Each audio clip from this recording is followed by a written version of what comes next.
We'll give everybody a moment to filter in and give you a quick introduction here of our setup. Every week, we come together for your conversation, your comments, and our conversation with a special guest. This week is no different. We've got a special guest joining us with a financial background and one that impacts marketing, and we'll give a proper introduction to Jaap in a moment. The way we have this set up is a couple things. First, in the upper corner, as you're looking at the screen, I think my screen is mirrored or flipped on the other side. There are over 200 videos of best practices around go-to-market strategies that you can click on, like, subscribe, or ask us if there's a particular issue that you're wrestling with post-pandemic. We were just talking about events, for example. We've got several event conversations that are on there. There may be something topical that you need to get addressed. Feel free to DM us or like and subscribe to the videos above. And then we're changing things up a little bit this week. We're giving you the bottom line up front. For those that are joining us, today's insights are going to be how to align go-to-market strategy and finance to improve the forecasting. And we're really probably going to emphasize the forecasting plans and revenue in growth companies. And our guests will walk us through. But Meg, you've been my co-host through here, and I apologize. In previous episodes, I've not really properly introduced you. We've known each other for like a decade and a half, so I'm just like, oh, it's Meg. But to a lot of other people, Meg has been my co-host. She's been the person who led Serious Decisions research organization, and you've had some CMO assignments subsequent to that as well. So grateful that you could invest your time here. And Meg, I don't know if you want to give more on your background or introduce Jaap or both, but I wanted to thank you and acknowledge you as part of this. Oh, thanks, John. It's been a pleasure to be part of this journey with you, and a great way to continue the partnership that we started way back at Serious Decisions. Now, I'm especially excited for our guest today because I think this is a really important topic. Jaap Westrik and I have had the pleasure of working together over the last couple of years. He's founder of Modern Revenue, which is a cross-functional finance and go-to-market firm really helping organizations make sure to optimize the way that they're thinking about revenue forecasting and accuracy. Those are all important things, by making sure that the CFO, the CMO, and the CRO, or the head of sales, are all in appropriate alignment and also focused on the next stage of growth for the company. I'm going to let Jaap talk a little bit more about his background, but thank you so much for joining us today. Pleasure, and it's great to be back in the foxhole with you in particular, Meg, after many years of working together. And John, thanks for hosting me as well. Absolutely. So let's kick over to the poll. So each week we start off with a poll, and this week no different. And this was motivated really by Jaap joining us today about kind of the origination of the marketing budget. And I had clicked other on this. The question was, how is your marketing budget determined? And you can interpret this a lot of different ways. I at first was thinking, okay, is that the origination of the marketing budget, or is it kind of ongoing? And I can share my experience that I'm seeing in growth companies right now is there may be some fuzzy idea of what the budget is like, but there seems to be a lot more approval to have to ascertain that existing budget. So it's almost to me like a hodgepodge of, well, we kind of took last year's budget, but then we zero-based it. And now I think I've got a new budget, but I still have to ask for approval. That's kind of what I'm seeing currently. But Meg, what was your reaction to this poll? Yeah, I picked the second one, CMO modified by a variety of folks. And I think, my experience has been that the CMO often will act independently to define what they think they need, given their objectives. Hopefully, they've been provided with organizational goals and objectives, but largely it becomes a bit of a battle of the executives, right, to win attention and a perception of value for the projects that marketing in particular is bringing to the table. And as I know, John, you and I are hearing, a lot of those things are the first things to get cut when things are tough, when times are tough, and when marketing is perceived as not being as high value to the revenue engine as other functions. Combine that with the fact that CMOs very often don't have an open door relationship with their CFO. that while that model may be typical, it's far from optimal. And that's why I'm really excited to have Jaap here to share with us. He's worked with more than 30 technology companies to really help them make sense of processes like this and their forecasting so that everyone is working together as opposed to competing for budget and attention and credibility, really, in terms of the results of the company. So with that in mind, actually, Jaap, I'd be curious to get your feedback on the poll. What are you seeing, and what would, if that's not ideal, what would you prefer to see? Yeah, so thanks, Meg. So I would say that, first of all, we're talking here about marketing budget. And what is really essential is that, budget is this cross-functional word, right? Marketing, sales, service, and also, the R&D side of the business thinks in terms of budget. But the better way perhaps to think about budgeting is really about capital allocation. You are allocating one of the most precious resources of the company, well, the most precious resource, right, to a certain strategy. And perhaps one way to think about it is if you're thinking about budget, is think about it you as being CEO of lead gen or CEO of brand. And think about it, what if this was my own money? My friend and CFO coach, Jim Cook, says this, think about it really maybe as your household budget. Like, should we really be spending all this money on a new kitchen? And that's kind of like the starting point. And it's very important that, when it comes to CFO, CMO, and also CRO alignment, that we think of that we have the right starting points. And we'll get more in detail on that a little bit later. But to make sure that we have a financial stewardship mindset, we're really allocating in opportunity to our investors in that sense, is the critical takeaway here, I think. Yeah. Well, and I think you raise a really important point. It's that everyone in the organization is a steward of the company's resources, time, capital, all of the above. And in order to make sure that decisions are made in the most effective way, you really do need to have the perspective of what do we all need to accomplish and what part do we play in it. And one of the important moments, I think, that we're seeing in a lot of companies is when they need to move away from growth at any cost. And when especially that will come up when there are liquidity events on the horizon, whether that's a pre-IPO company or a company that's looking for outside investment or that's had a change in ownership. All of those are moments when you need your financial house in order. And I'd be curious to get your take on where some of that breaks down and how it can be improved based on kind of your view of that revenue engine. Perhaps you can tell us a little bit about your point of view there. Yeah, for sure. So I would say that first of all, the way you have to think about this, about revenue as a process or as an end goal, it is really it reaches beyond marketing, sales, and service. So the customer-facing functions, it extends into every aspect of finance. So whether we have a common language or not, whether we have a common data language or not, whether we have a mutual shared operating plan. Finance, marketing, and sales or revenue in more broadly are always going to be meeting each other at some point.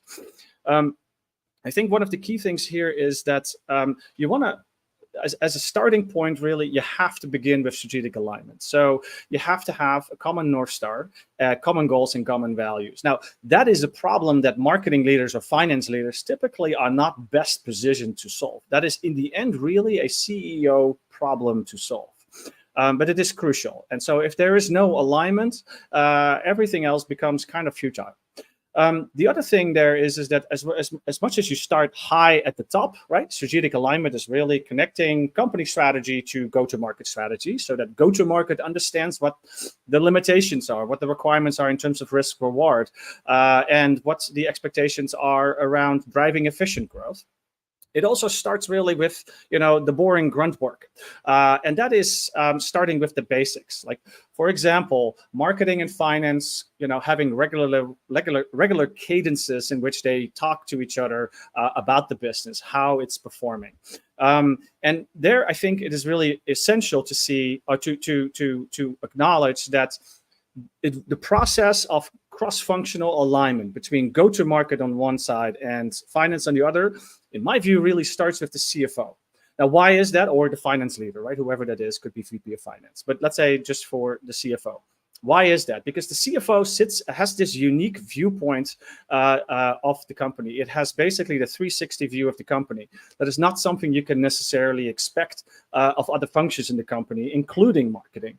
So the goal in the end of the finance function is to be a customer service organization to the functions in the company. And in that sense, you want to make sure that as a CFO or as a finance function, that other functions like marketing shouldn't have to spend their time on finance.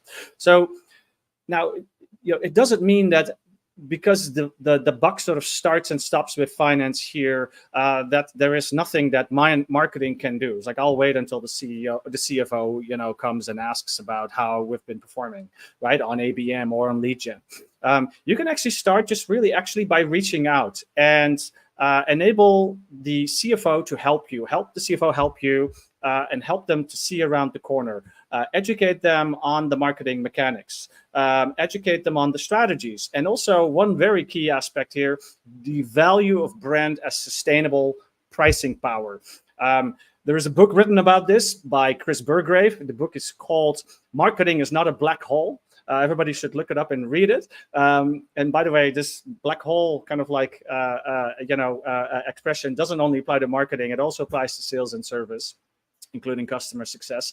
But marketing is not a black hole. It's really about brand as the source of all sustainable pricing power. And if as a marketer, you start to talk to your CFO in those kind of terms, the eyes will lit up. I'll stop there for the moment. That's a really interesting perspective there, and I have not read that book. I'll take a look at it. You said a lot of things in there, and by the way, afterward, was it Jim Cook out of Silicon Valley? Yes, I think you know him. Yes, Benchboard. Yeah, A2 to IPO. Yes, Jim is a valuable coach, not only to me but to many. Yes. Gotcha. We should talk about that afterward. He's a great guy. We need Jim on the show here. You read my mind. We definitely do. But you made a lot of interesting points, and I want to pull up your framework here in a moment about the alignment piece. And sales and marketing leaders, especially marketers, we've been talking about alignment for 20 years. That was kind of the birth, I think, of Meg's company too, of the whole getting sales aligned to marketing, getting aligned to product, ideally. And it all starts with definitions. And like from a marketing perspective, I would agree with you. We see companies that can scale really well if they're disciplined around the objectives and the alignment and discipline to the process, and for them to scale up. And it sounds to me like finance is thinking very similarly, but perhaps marketing needs to bring that to the table as well. And there may be a gap there of marketers just think, oh, I need to align with sales, but it sounds like the gap is to also align with finance as part of that, or maybe finance should be driving these conversations in order for you to get kind of the forecastable units or the unit of measurement, I would guess, for you to use. So I guess there's not really a question in there, but it seems like there may be a gap, I guess, based on where you're coming from and where marketers might be coming from, that maybe our audience is not aware of. As you talked about that, it's a trifecta, and I think that you're seeing it the right way there. It is really, you can't just have CRO and CFO alignment. You need the CMO in there, and that comes down to having a standardized data language, data model, metric definitions, all the way from MarTech to CRM to CPQ, and extending all the way into finance to RevRec, and also to the strategic finance side. Which, by the way, strategic finance, just to demystify that a little bit, maybe I don't know if you have the visual. Maybe I can explain it a little better. Strategic finance versus FP&A are often a little bit, like mixed up. FP&A is about forecasting, really, and sometimes it is, FP&A that have strategic finance capabilities. But strategic finance is, the most practitioners, as I see it, is really about capital allocation, which we started with, right? It is about capital allocation. Can be about allocating capital into the business, but it can also be, for example, about M&A. So that's just kind of like the vocabulary alert there. But just one thing that I was going to just really, I think that the key takeaway here is the difference between the revenue operations continuum and the continuum of the end-to-end revenue operating system. Now, these are just labels, but let me just unpack this a little bit. And let's start with revenue operations, right? Because, as you mentioned already, like 15, 20 years ago, a lot of companies started to have sales ops, right? And, and in many cases, these sales ops functions were kind of a bit more of a P&L management, accounting, kind of like not so much forward-looking capabilities or strategic capabilities. That's changed because when it comes to basically connecting strategy, company strategy to go-to-market strategy, putting the right structure in place from a buyer journey perspective, from a sales model perspective, from an org capacity and capacity planning perspective, because headcount is always a challenge. And then into quotas, and then into compensation. Everything is inextricably connected. So that's why it again comes down to this trifecta, and you may even have, a chief customer success officer in here or a chief customer officer. You can't just have two functions align alone. Now, a few years ago, Meg and I helped a unicorn that shall remain unnamed drive their alignment just on the go-to-market side. So this is a company that was founder-led sales, brand-led sales, and it suddenly pre-IPO had to put a structure in place, the standardized data language and data model. And we just focused primarily actually on the marketing and sales side. And we saw that globally there were multiple teams and everybody had their own dashboards. To the extent there were actual definitions, they were actually not properly documented. And so a lot of building this sort of like alignment framework, this cross-functional bridge building, if you will, is about boring work, painful work, like, for example, documenting your definitions, but you're gonna have to do it. And there's also a lot about this that is actually about invisible problems or problems that are visible that are maybe not necessarily talked about. We're all familiar with sort of like, like silo related, competing interests and organizational dynamics and nuances that you need to be aware of in order to solve this problem. So it's not just about, building funnels or having, RevRec sorted and the systems all talking to each other. It's really about understanding what the organizational dynamics are. Meg, you wanted to say something? I've got a question. So a thought on that. I think one of the challenges that may be in place is marketing leaders may be sort of accustomed to being told by sales or finance or the CEO, here's what you need to deliver. Here's the number, or here's the budget we're willing to give you this year, and sort of solve for what they're being given. And you might try to argue for more. But generally speaking, it feels a bit top down. How might a marketer start to get the ear of the CFO to say, hey, there are some important things that we need to do that may require investment, especially as it relates to creating better data and having a better foundation of insights, things like that, what I kind of call plumbing projects. Yep. That can be very expensive and kind of boring, but at the same time, if you don't have them, you don't have running water and your house might fall down. So it's sort of but how do you get the ear of the CFO to help them understand what some of those needs might be, but then also get the advice of the CFO on how to position those requirements in a way that is more likely to get other members of the C-suite to say, you know what, that does sound like an important place for us to put capital. Yeah.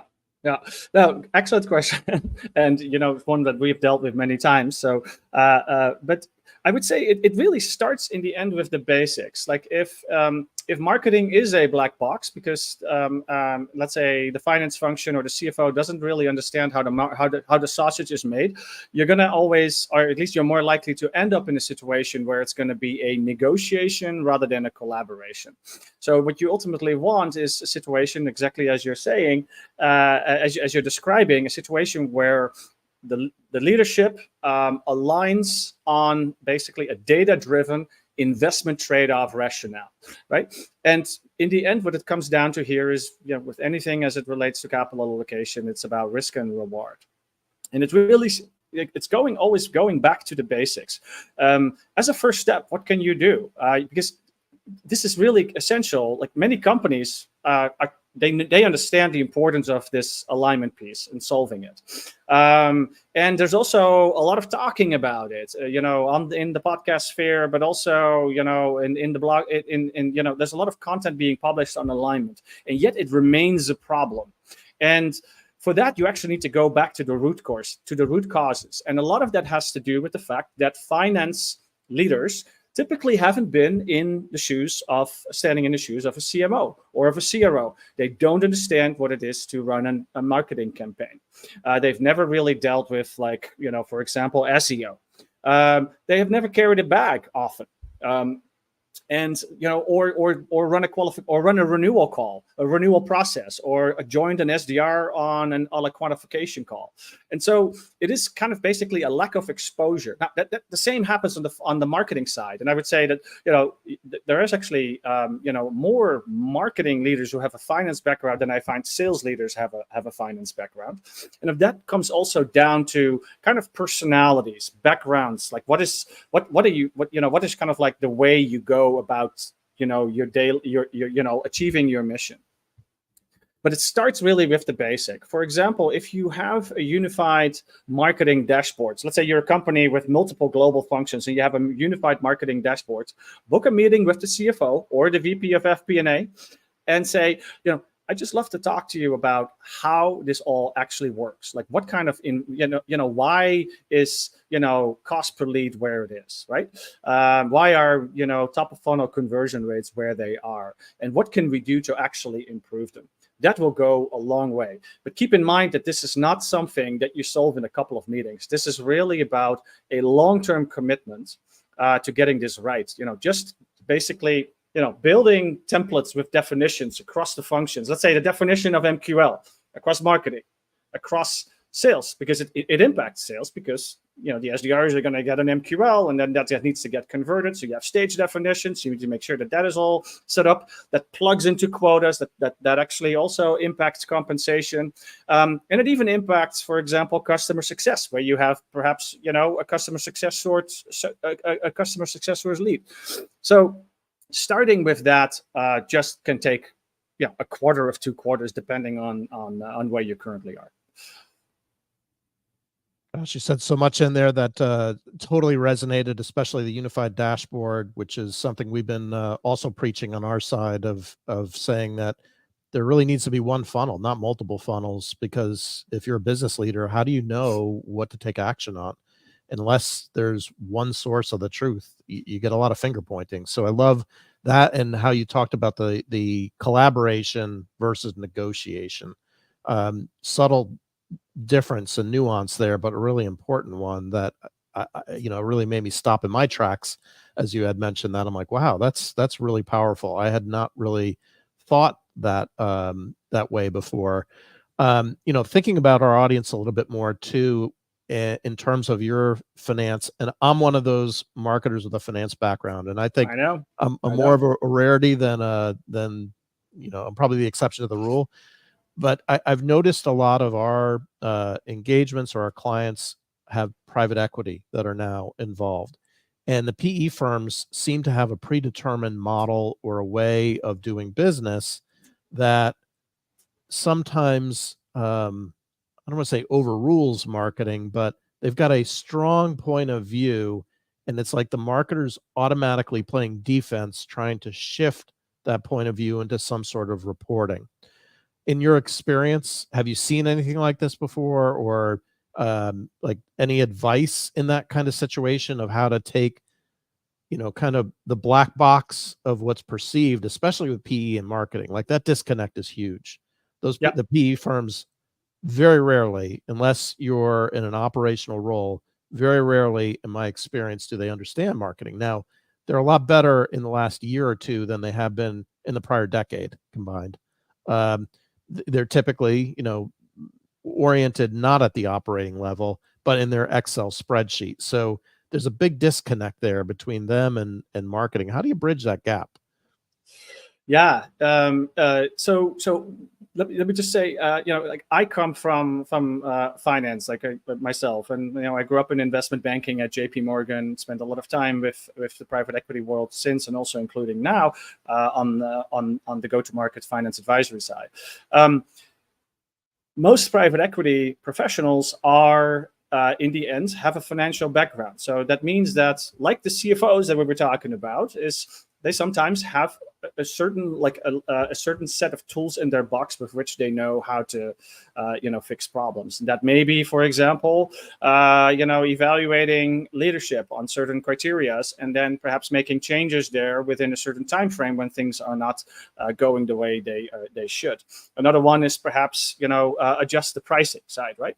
And what I generally see now is that I think more and more companies probably are going to be staying private, then they're going to be that will be going public. That is generally a trend, I think, that most of the industry agree on, and that means that also there's going to be there's still going to be a lot of competition between all these private equity firms, right?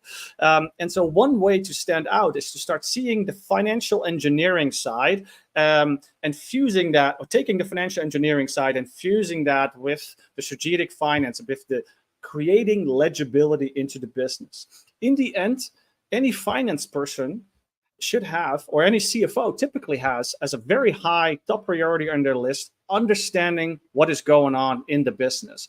And that means that one way you can do that is, for example, by starting to follow the money, right? Because in the end, everything gets involved into an invoice or something on the P&L.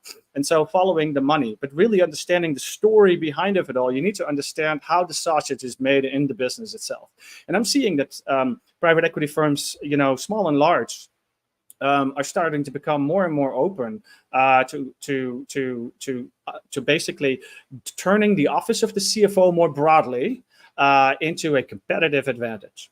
And one of the key things that you need to do here is that you need to find the right starting point. And one of the starting points is like at the basics. Like let's say you're a founder-led company with let's say you're a company with founder-led sales. Maybe you're 40 million. You may be technology. You may be software. You may be services. You may be manufacturing boxes of cereal, right? You want to grow beyond founder-led sales. That means you start with the basics. That means that you need to have a starting point. And also, if you are further along, let's say, you already have a sales organization, but it needs to be revitalized, you also need to have a starting point to start creating this alignment. And the starting point of this is often by beginning with the basics on the cross-functional definitions. And getting these cross-functional definitions right requires also understanding the business context, right? To really understand, for example, on the sales side, what it takes to motivate a people organization in go-to-market. That is something that finance people typically don't have exposure to. And to do this right is really, bringing someone in who actually speaks all these languages, because to just get the finance and go-to-market piece right, and we're not even talking about product, or we're talking about engineering and R&D, but just go-to-market and finance piece, you need to be at least somewhat, to some extent, you need to be native, fluent, or conversational in one or more of these languages. And what are these languages? The marketing language, the sales language, the customer success language, the finance language, the accounting language, the FP&A language.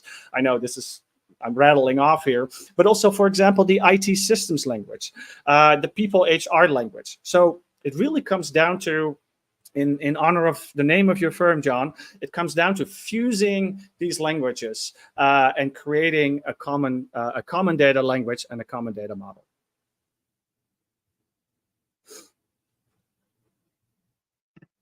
All right. Well, Jaap, I know we're coming up on time. But this has been, I think, really helpful, hopefully, to get folks thinking a bit differently as they are going to be entering into budgeting and planning cycles for the remainder of the summer, and really, hopefully, it will encourage them to see their finance counterparts as a resource and, as you say, a collaborator, as opposed to a gatekeeper. And I think that can be an incredibly powerful change in any organization. So thank you for bringing that to our attention, and also sharing some great ways that people can make that start to happen. John, closing thoughts before we wrap up for the Friday? Yeah, no, great conversation, Jaap. I feel like we could talk for hours on this topic, because it's so I don't know, underutilized, or there's just a big gap between marketing and finance that the more we close down, the higher probability companies can scale and they can collaborate, not negotiate. So I'm definitely taking that to the bank, and I want to thank you for the framework and also investing your time. And next week, same time, I think we're going to be talking more about alignment. Meg, we've got your guest, Meta. We do indeed. I'm very excited for Meta to join us from London. She is a longtime advisor to global CMOs, but in particular has been working in Europe for a number of years, and it was also a colleague at Serious Decisions of mine. She has also been a practitioner in a number of different organizations. She has, I think, a really nice complementary viewpoint to Jaap's about how global organizations can align across regions, and also is sort of building on some of the conversations we had last week with Dorothea Gosling from Inflection Group about how to make sure you are not sort of shutting down learning across regions, and also the importance of connection for marketing leaders, and how a community of peers can become kind of a power play for any functional leader, really, but in particular for marketing, where we can learn so much from each other about what does and doesn't work. But perhaps we need to add finance to that club after today's conversation. Jaap. Yes, I'll be tuning into next week's for sure.